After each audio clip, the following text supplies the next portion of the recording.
Aboriginal and Torres Strait Islander people are advised that this film contains images of people who have passed.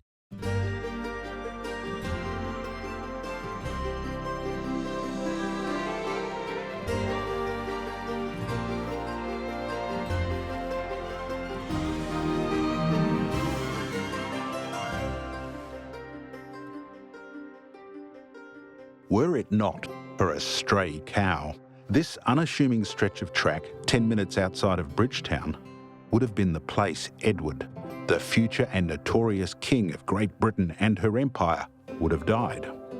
Today, the railway is no longer used and the event is largely lost to history. But here at the Bridgetown Museum, visitors can relive the right royal train wreck through their collection of photographs. It was 1920. And Prince Edward, firstborn son of King George V and Queen Mary, and heir to the British throne, was sent on a tour of the empire to shore up support after the horrors of the First World War. Styled as the Digger Prince for his service in the Grenadier Guards during the war, Edward led a colourful life of scandal, controversy and unrestrained extravagance. Yet he was incredibly popular among large sections of Australian society. The 1920 Royal Tour of Australia lasted 3 months and took the Prince and his entourage to over 100 cities and towns throughout Australia. It was a tour of Australia to say thank you to the men and women of Australia that had served in the Great War. So King George sent Prince Edward down to Australia on a 3-month tour, and he officiated at ceremonies throughout Australia. He was hugely popular, he was swamped, people came out. It was highly planned and very tightly scheduled, with a seemingly endless series of receptions, balls, race meets and welcomes by local notables. Lavish decorations greeted Edward everywhere, especially ceremonial arches. These arches had been central to every Australian royal tour since the 1860s.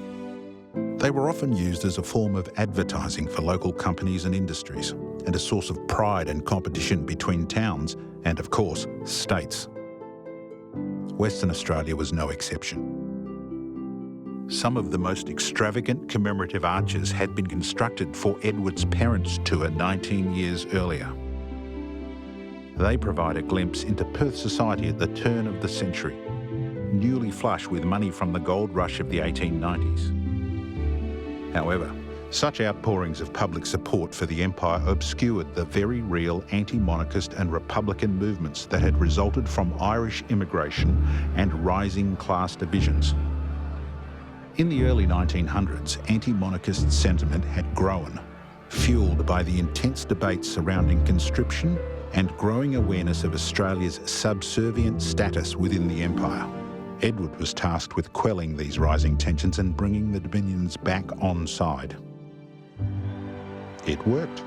But while large parts of Australia showered the Prince with honours, poems and gifts, privately he did not always return the sentiment.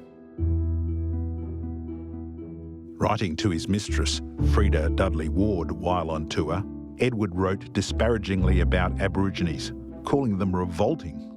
Non-Indigenous Australians were also not spared.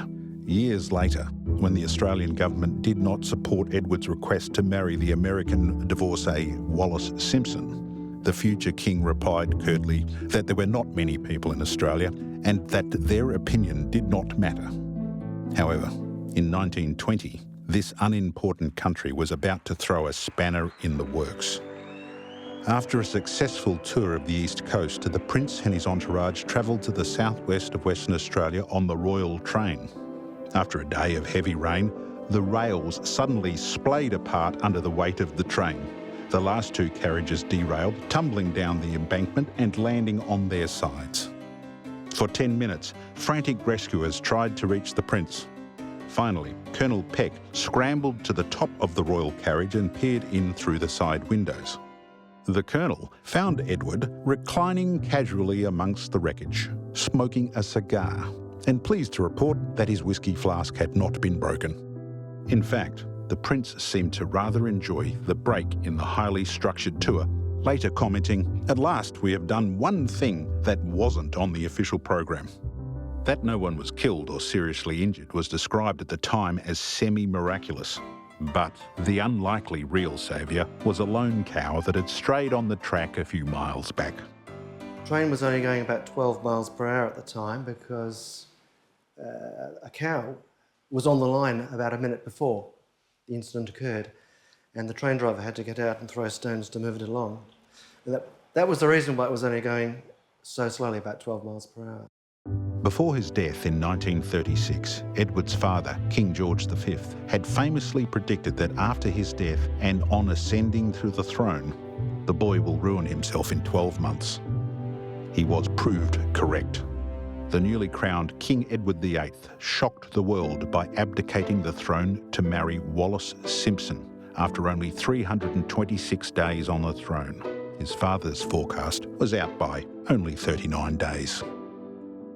In later years, Edward, now styled the Duke of Windsor, would remain controversial.